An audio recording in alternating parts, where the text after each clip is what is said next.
Welcome, future masters. Please leave a like, it'll help a lot. Now, what's the problem? Okay, what I see here, I was wondering why this is even a problem, but it is because there's more to it than meets the eye. It fooled me, let's put it that way. 2796, I had no idea. I just saw the number right there. To me, it's fairly obvious, man. And you probably also say, dude, take the knight. I agree. We take the knight. He plays pawn takes. We play queen takes check. He can't block with the queen. He can't play queen d7. Queen takes free rook check is what my father would say. He can't block with the knight. Queen takes free bishop is what my father would say. So he has to move his king. And then visualization, you have to figure out what's going on. I couldn't figure this out. I'm not going to lie to you. I had to go with my spidey senses. Knight takes knight is what they tell me, and that was correct. Queen takes.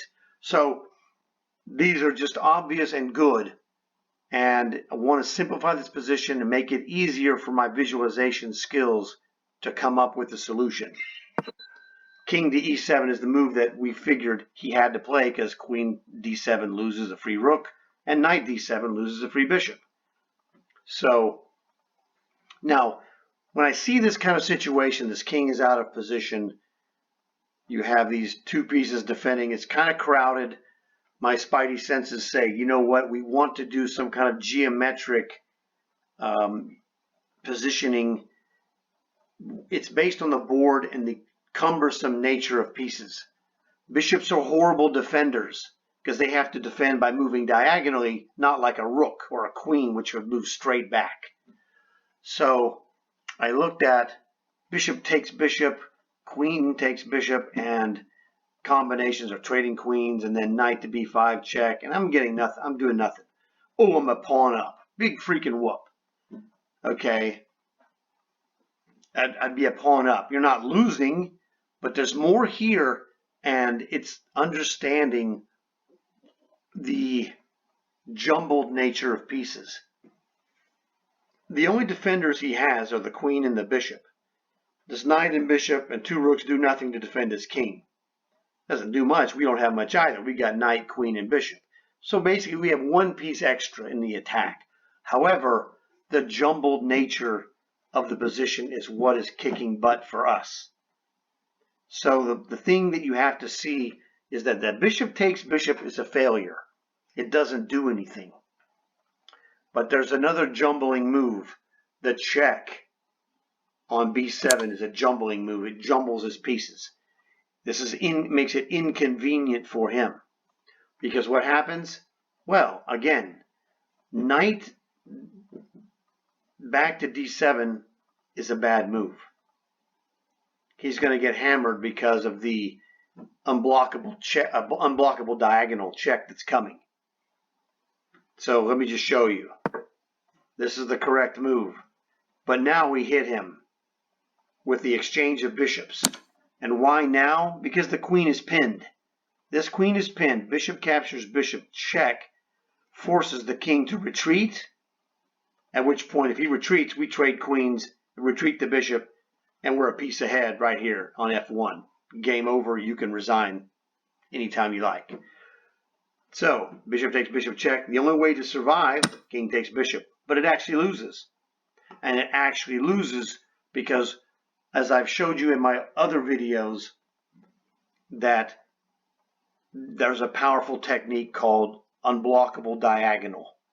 The unblockable diagonal check, especially from a queen, is just nasty.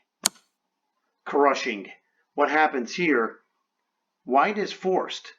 He can play king to c7 is terrible. You get to come in here with check. Horrible. King to c6 is bad because we have knight to b5. I'm sorry, king to c6. Right, we're going to hit him with a check. King on c, king queen to c5. Is that right? No, king to c6, knight to b5 is correct. What happens here is after knight to b5, we're threatening rook c1. his king is going to get slaughtered. And the problem is because when we check him, if he goes to b6, we get to move discovered check. It's just nasty stuff. This queen check on the unblockable diagonal is devastating. I'm going to show you this right here. So let's show you this. Played this. We hit him again. He comes forward. It's forced. We check him. The crusher. You see the bar is through the roof. Queen to d7. Bishop takes check, crushing. King takes is forced. Queen to b4, unblockable diagonal. It's devastation. So now he's got troubles. He's got king c6 or king c7. Both of those are just hideous. King c6 is actually worse. It looked like king c7 was worse, but king c6 is worse. King c7, e4. Well, king c7, e4 is crushing because we're threatening to unlock both bishop with a queen to c5 check. We're threatening a bishop to b5 with or without a check first, and a rook to c1. Nasty stuff. All right, we don't want to do that. King to c6, like I said, is also hideous because we have stuff like knight to b5. It's a crushing move. Knight to b5, king to b6, and you can say goodbye Charlie, queen to c5 check. The rook c1 is coming. There's nothing to do. King to a6, it's nasty. King to b7, that's also not good because you have knight to d6 check. Everything he plays is just terrible because his king is out in the open and he has no safe haven. We're crushing this guy with just a knight and a queen because they work so well together. At this point, the computer sees now queen takes as the only defense. He's toast. We're threatening all kinds of nasty stuff like king b8, queen b4 check. King moves, rook c1. It's nasty stuff, dude. So this is the thing. The unblockable diagonal check is the crusher. So hopefully you'll learn this. This is a very difficult problem, more than I thought. Like I said, I didn't realize it was a 2796. That is a super hard problem.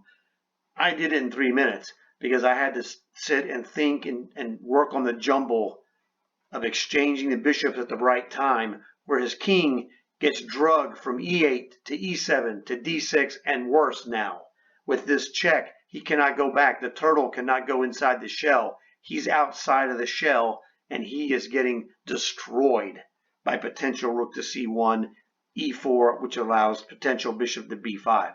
So hopefully this will help you out in your future games. Terrific problem. Study this more. Run through it again. And guys, I'll see you in the next one.